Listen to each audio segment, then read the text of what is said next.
오늘 주시는 말씀 같이 보겠습니다. 오늘은 요한복음 21장 15절에서 22절까지의 말씀입니다. 요한복음 21장 15절에서 22절까지입니다.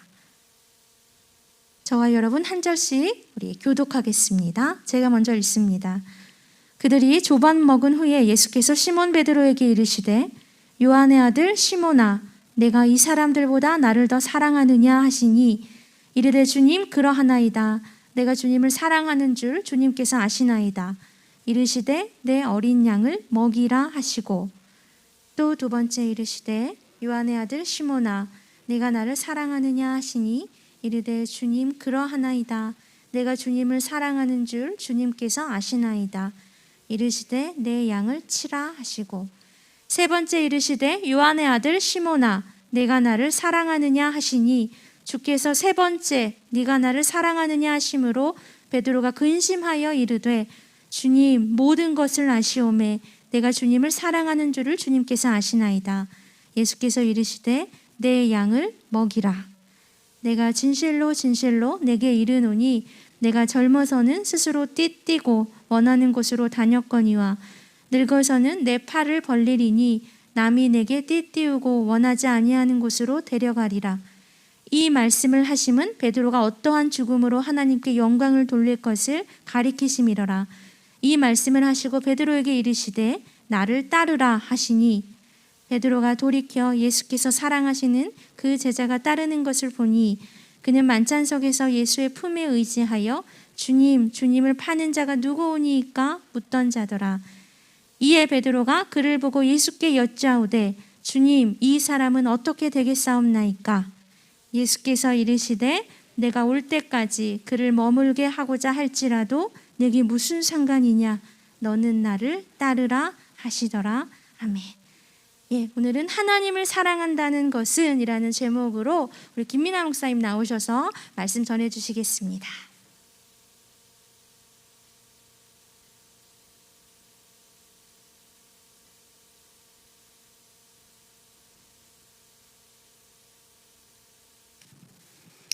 먼저 기도하시겠습니다.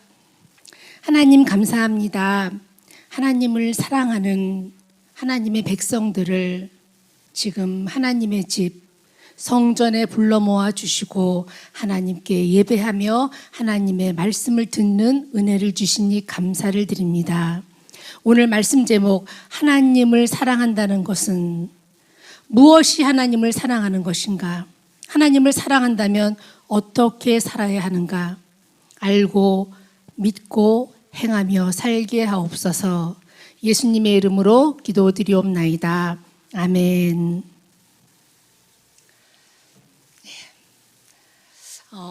학원이나 학교에서 선생님들이 학생들을 가르칠 때는요, 크게 두 가지 방법을 사용합니다.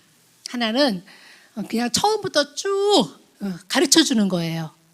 이걸 주입식 교육이라고 합니다. 또 하나는 적당한 질문을 해서 학생들이 스스로 생각하게끔 만드는 거예요. 교육학자들은 주입식 방법보다는 질문과 대답을 통한 가르침이 더 효과가 있다는 것에 대체로 동의하고 있습니다. 성경을 보면은요, 하나님이 이 두 가지 방법을 적절하게 쓰셔서 우리를 인도하신다는 것을 알 수 있습니다. 오늘은 이 가운데 두 번째 방법, 다시 말해서 질문을 통한 방법에 대해서 말씀드리겠습니다. 먼저 창세기에 나오는 하나님의 대표적인 질문 세 가지를 볼 건데요. 성경에 나오는 하나님의 첫 번째 질문이 뭔지 기억하시나요? 아담아, 네가 어디 있느냐? 네, 기억나시죠? 아담이 선악과를 따먹은 후에 마치 꿩이 머리를 쳐박고 숨듯이 어딘가 숨어 있을 때 하나님이 그에게 던지신 질문입니다. 하나님은 가인에게도 질문하셨습니다. 네 아우 아벨이 어디 있느냐? 이건 가인이 시기 질투로 동생 아벨을 죽인 후에 하나님이 가인에게 하신 질문입니다. 네 이름이 뭐냐? 네 이름이 뭐냐? 이건 야곱이 형을 속이고 삼촌 라반의 집으로 도망가고 거기서 결혼도 하고 자식도 낳고 부를 쌓고 그리고 다시 고향집으로 돌아가던 시점에 하나님이 야곱에게 던지신 질문입니다. 이 세 가지 질문에는요, 공통점이 있습니다. 공통점이 하나는 아담, 가인, 야곱 모두가 하나님을 거역하거나 살인하거나 온갖 속임수와 잔꾀로 살아온 후에 하나님께 질문을 받았다는 거예요. 그리고 또 하나는 그들이 답을 하지 않더라도 하나님은 이미 그 답을 알고 계셨다. 예, 하나님은 아담이 어디에 있는지, 가인이 동생을 어떻게 했는지, 야곱의 이름이 뭔지 이미 다 알고 계셨습니다. 좀 불편한 감정이 드실 수도 있는데요. 아니, 하나님이 돌려 말하지 말고 돌직구로 그냥 아담, 너 거기 있는 거 내가 다 알아. 아니면 가인아, 너 동생 죽였지? 너 이놈 야곱, 이름값 하는구나. 야곱이라는 이름의 뜻이 속이는 자잖아요. 이렇게 말씀하시지 다 아시면서. 그런데요, 하나님이 이렇게 하시는 데는요, 하나님의 다 뜻이 있는 거예요. 하나님은 정말 훌륭한 교육자십니다. 단도직입적으로 주입식으로 교육하지 않고 질문을 통해서 스스로를 뒤돌아보게 하시고 회개하게 하시고 다시 시작할 수 있는 기회를 주시고 계시는 거거든요. 그리고 이 질문들은요, 세대를 넘어 시대를 초월해서 오늘 지금 우리에게도 하나님이 던지고 계신 질문입니다. 너가 지금 어디 있느냐? 지금 어디를 향해 가고 있느냐? 무엇을 생각하며 살아가고 있느냐? 네 동생, 너의 이웃이 지금 어디에 있느냐? 너는 이제까지 어떻게 살아왔느냐? 우리는요, 살면서 실수도 하고 잘못도 하고 그러면서 또 살아갑니다. 예. 이때 하나님이 우리에게 이런 질문을 던지신다면요, 그건 우리의 상처를 건드려서 아프게 하려는 뜻이 아닙니다. 우리를 사랑하셔서 스스로 회복하고 그리고 회개할 수 있는 기회를 주시려는 깊은 뜻이 있다는 걸 우리 모두 알게 되기를 원합니다. 오늘 본문은요, 오늘 본문 말씀은 신약 성경에 등장하는 예수님의 대표적인 질문 중에 하나입니다. 부활하신 예수님이 제자 베드로에게 하신 질문이자 복음서에 기록된 예수님의 마지막 질문입니다. 저는요, 이 본문으로 말씀을 준비하면서 처음으로 너무나 놀랍더라고요. 어떻게 이 본문을 그렇게 많이 읽고 듣고 설교를 들으면서도 어떻게 처음으로 이런 생각이 들었는지 모르겠어요. 예.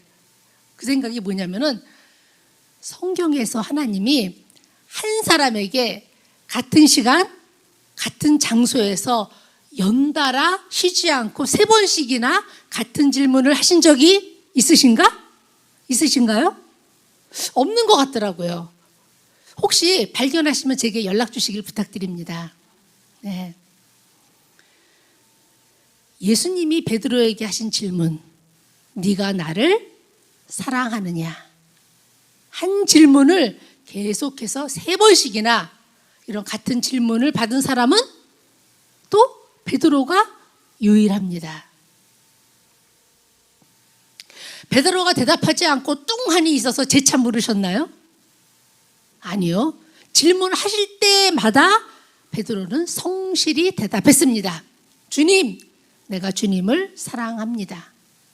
그런데도 예수님은 베드로의 대답이 떨어지자마자 다시 똑같은 질문을 반복하십니다. 왜 그러셨을까? 왜 그러셨을까요? 여기에는 다양한 해석들이 있습니다.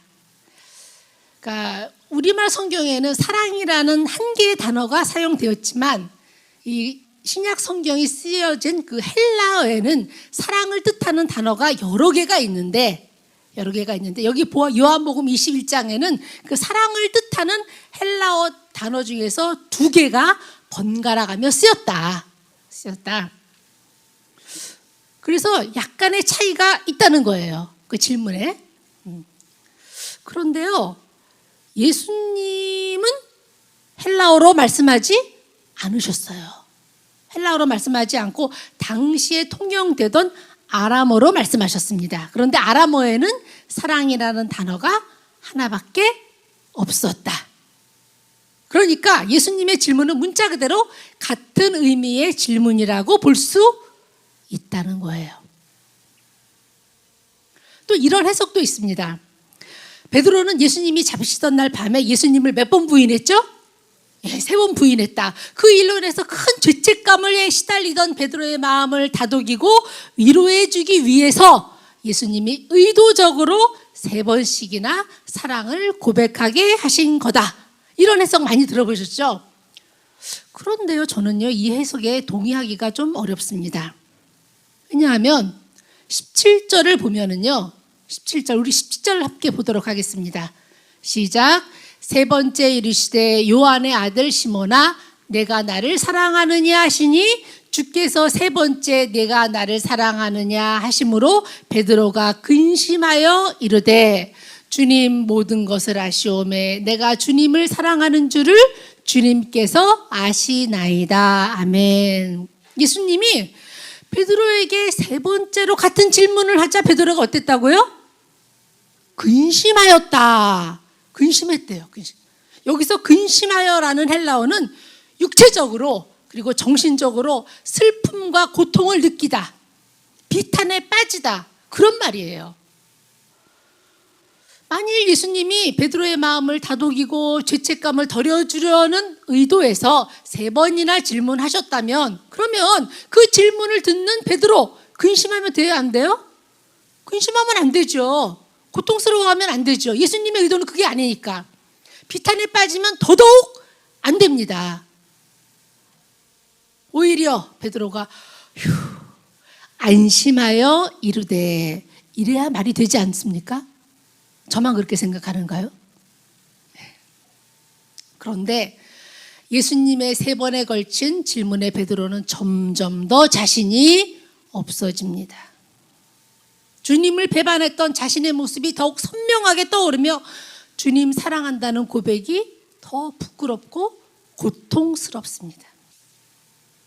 그 당시를 녹화해 놓은 비디오가 있다면 주님 사랑을 고백하는 베드로의 목소리가 점점 작아지면서 나중에는 그냥 입속에서 얼버무리지 않았을까? 그런 상상도 해봅니다. 베드로에게 하셨던 예수님의 질문은요, 앞서 살펴보았던 누구에게 하신 질문? 아담, 가인, 야곱에게 하셨던 하나님의 질문과 맥락을 같이 합니다. 베드로는 예수님의 수제자로서요, 예수님을 배반했다는 가장 치욕적인 상황에 처해 있었습니다. 아담, 가인, 야곱과 비슷한 참담한 심정이었던 거죠. 그리고 예수님은요, 그럼에도 불구하고 베드로가 자신을 배반했음에도 불구하고 베드로가 여전히 자신을 사랑한다는 사실을 잘 알고 계십니다. 하나님이 아담이 있던 곳을 알고 계셨고, 가인이 동생을 죽인 것도 알고 계셨고, 야곱이 인생을 잔꾀와 속임수로 살아온 것도 잘 알고 계셨던 것처럼 이 당시에 베드로의 심정도, 그리고 베드로가 주님을 여전히 사랑하신다는 하루가 있다는 것도 알고 계셨습니다. 결국 예수님은요, 베드로로 하여금 자신을 돌아보고 회개하고 다시 일어설 수 있는 힘을 주기 위해서 베드로를 이렇게 고통스러울 정도로 몰아붙이셨던 것은 아닐까? 저는 그렇게 생각합니다. 그런데요, 창세기에서 그랬던 것처럼 그 질문은요, 한 번이면 족하지 않을까요? 한 번이면? 네. 하나님이 아담한테 너 어디 있어? 이 질문을 몇 번 하셨죠? 한 번 하셨어요. 3번 안 하셨어요. 그죠? 가인이나 야곱한테도 마찬가지입니다. 성경에 이렇게 아까 말씀드렸다시피 한 장소에서 한 사람에게 같은 질문을 3번씩이나 연달아 한 곳은 이곳밖에 없습니다. 우리는 바로 이 점을 주목해야 한다고 생각합니다. 하나님은 아담이나 가인, 야곱에게 회개하고 회복할 계기는 마련해 주셨지만요, 그 이후에 뚜렷한 사명을 주지는 않으셨어요.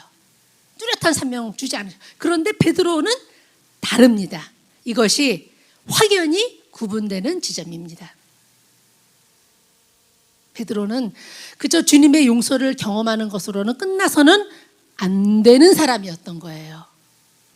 그는 앞으로 닥칠 로마의 잔인한 박해 속에서 교회를 향한 주님의 사명을 감당해야 할 사람이었습니다. 그래서 주님은 그에게 3번이나 같은 질문을 하시면서, 그에게 근심하게 하시면서, 그를 고통스러울 정도로 몰아붙이시면서 그의 마음에 결코 지울 수 없는 사명을 새겨 놓으신 거예요.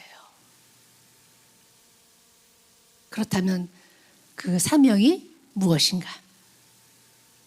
그 사명은 오직 주님을 사랑하는 자만이 감당할 수 있는 사명입니다. 우리 15절에서 17절 함께 읽도록 하겠습니다. 시작. 그들이 조반 먹은 후에 예수께서 시몬 베드로에게 이르시되 요한의 아들 시몬아, 내가 이 사람들보다 나를 더 사랑하느냐 하시니 이르되 주님 그러하나이다. 내가 주님을 사랑하는 줄 주님께서 아시나이다. 이르시되 내 양을 먹이라 하시고, 또 2번째 이르시되 주님 그러하나이다. 내가 주님을 사랑하는 줄 주님께서 아시나이다. 이르시되 내 양을 치라 하시고, 3번째 이르시되 요한의 아들 시몬아, 내가 나를 사랑하느냐 하시니 주께서 3번째 내가 나를 사랑하느냐 하심으로 베드로가 근심하여 이르되 주님 모든 것을 아시오매 내가 주님을 사랑하는 줄을 주님께서 아시나이다. 예수께서 이르시되 내 양을 먹이라. 아멘. 내가 나를 사랑하느냐? 그러하나이다. 내가 주님을 사랑합니다. 그렇다면 내 양을 먹이라. 내 양을 치라. 내 양을 먹이라. 오늘 말씀 제목 기억하시나요? 하나님을 사랑한다는 것은, 하나님을 사랑한다는 것은 내 양을 먹이라. 바로 하나님의 백성, 예수님의 양들을 먹이고 보살피고 양육하고 사랑하는 것입니다. 말씀드렸다시피 주님은 이후에 있을 로마의 엄청난 박해를 이미 알고 계셨고, 그때가 되면 많은 그리스도인들이 주님을 배반할 것도 이미 알고 계셨습니다. 주님은 주님을 사랑한다고 하면서도, 주님을 사랑한다고 하면서도, 누구보다도 내가 주님을 사랑한다고 하면서도 주님을 3번씩이나 배반했던 베드로. 그래서 주님의 질문에 주님을 사랑한다고 말하기도 부끄러웠던 배반자 베드로가 박해 가운데 배교하는 그리스도인, 그들까지도 포기하지 않고 사랑하고 품기 원하셨던 것입니다. 박해가 임박해 있다. 그러면 수많은 배교자가 생겨날 것이다. 그들까지도 포기하지 말고 품어라. 그들도 나의 양이니 보살피고 먹이고 지켜라. 이게 나를 사랑하는 거다. 이게 너의 사명이다. 이 말씀은 베드로와 같은 인물에게만 적용되는 게 아닙니다. 이 말씀은 오늘 우리에게도 던지시는 예수님의 질문입니다. 제가요, 세례 교육할 때마다 하는 질문하는 게 한 가지 있어요. 꼭 질문합니다. 질문이 뭐냐면은, 이 세상에서 혼자 못하는 게 2가지가 있다. 혼자서 못하는 거. 전에 말씀드리지 않았나요? 혼자 못하는 게 2가지가 있는데, 하나는 결혼. 네, 결혼 혼자 못하잖아요. 세상에서 혼자 못하는 것 2가지 중에 하나는 결혼, 또 하나는 그리스도인이 되는 것. 그리스도인은 혼자서는 될 수 없다. 반드시 공동체에 속해 있어야 한다. 교회 공동체에 속해야 한다. 하나님을 사랑한다는 것은 하나님의 백성, 주님의 양을 사랑하는 것입니다. 여기에는 어느 누구도 예외가 없습니다. 우리는요, 서로가 서로에게 양이에요. 그리고 서로가 서로에게 목자입니다. 내 양을 먹이라, 내 양을 치라, 내 양을 사랑하라, 내 양을 양육하라. 우리 모두에게 주시는 말씀입니다.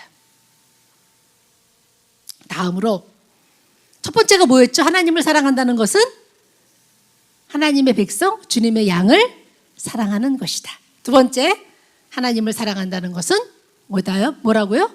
주님을 따르는 것입니다. 아멘. 우리 18절에서 22절을 보도록 하겠습니다. 시작. 내가 진실로 진실로 내게 이르노니 내가 젊어서는 스스로 띠띠고 원하는 곳으로 다녔거니와 늙어서는 내 팔을 벌리리니 남이 내게 띠띠우고 원하지 아니하는 곳으로 데려가리라. 이 말씀을 하심은 베드로가 어떠한 죽음으로 하나님께 영광을 돌릴 것을 가리키심이러라. 이 말씀을 하시고 베드로에게 이르시되 나를 따르라 하시니 베드로가 돌이켜 예수께서 사랑하시는 그 제자가 따르는 것을 보니 그는 만찬석에서 예수의 품에 의지하여 주님을 파는 자가 누구오니까 묻던 자더라. 이에 베드로가 그를 보고 예수께 여짜오되 주님, 이 사람은 어떻게 되겠사옵나이까?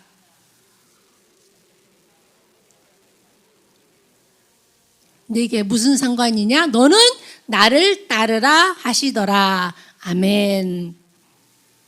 세 번의 질문, 세 번의 대답, 세 번의 권면 이후에 주님은 베드로에게 말씀하십니다. 너는 나를 따르라. 보셨다시피 여기서 따르라는 단어가 세 번 나와요. 세 번 나와요. 그렇습니다. 사랑하면 따릅니다. 사랑하면 따라요. 주님이 오늘 이 시간 우리에게 말씀하십니다. 나를 사랑하느냐? 그렇다면 나를 따르라. 누군가를 따르려면 그에게 시선을 집중해야 합니다. 집중해야 놓치지 않아요. 누군가를 사랑하면 그를 따르고 싶고 그리고 자연스럽게 그에게 시선이 집중됩니다. 감출 수 없는 것 두 가지가 있다죠. 감출 수 없는 것 두 가지. 하나는 냄새 못, 또 하나는 사랑하는 거 못 감춘대잖아요. 왜 그럴까요? 사랑하면 시선이 그를 쫓으니까, 꿀이 뚝뚝 떨어지니까. 사랑하면 그에게 시선을 집중합니다. 집중하지 말라 하고 해도 집중해요. 주님을 사랑한다는 것은 주님께 집중하는 것이다.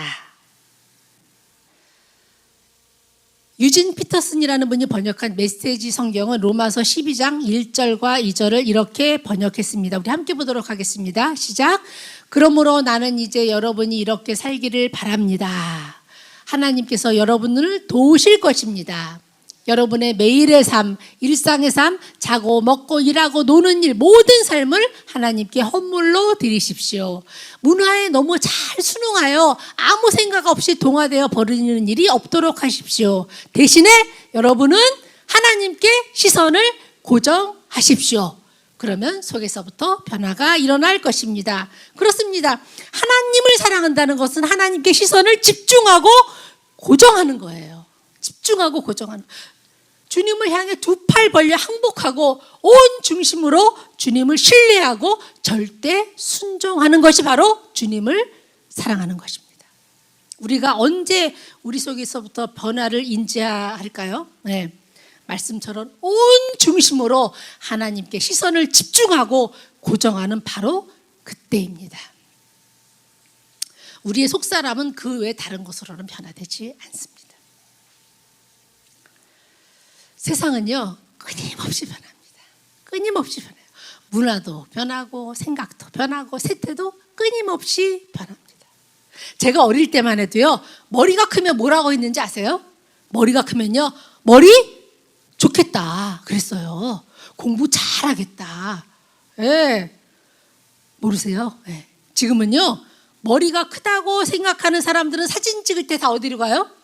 다 뒤로 가버려. 예. 요새는요, 머리가 작아야, 얼굴이 작아야 미녀래요. 또 있어요. 배에 나오는 사람, 배. 배는 어때요? 예.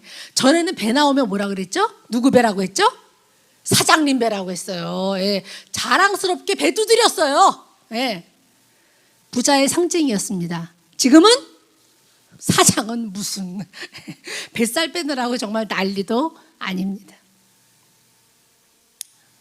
믿음은 신앙은 끊임없이 변하는 세상에서 시선을 돌려 영원토록 변치 않는 하나님께 우리의 시선을 고정하는 것입니다. 집중하는 거예요.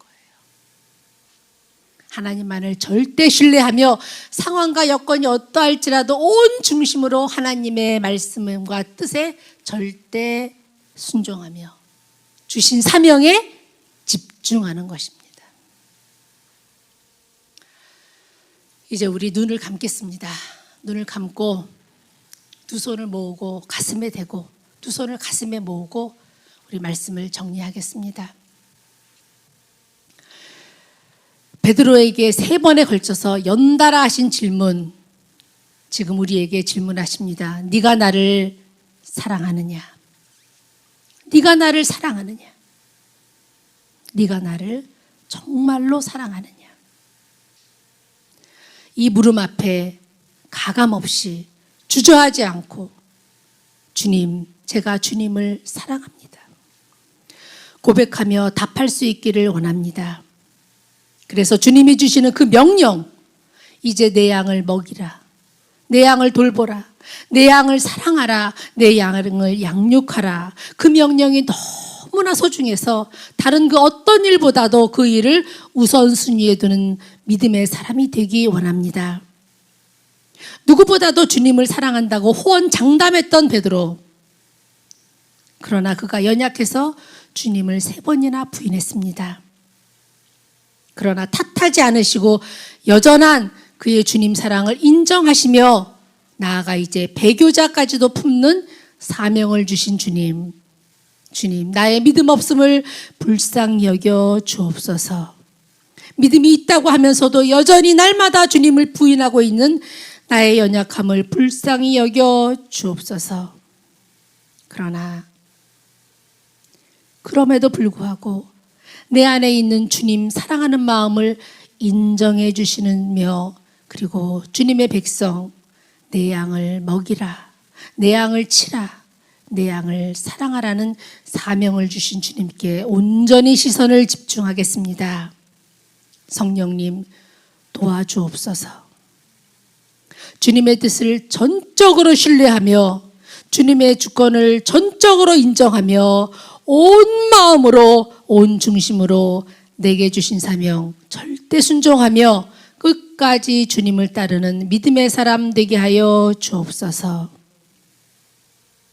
주님이 불러주셨고 주의 종 주의 자녀로 인치셨사오니 끝까지 주의 이름을 감당하는 신실한 주의 자녀, 주님만 사랑하는 주님의 사람들 다 되게 하여 주옵소서. 예수 그리스도의 이름으로 기도드리옵나이다. 아멘.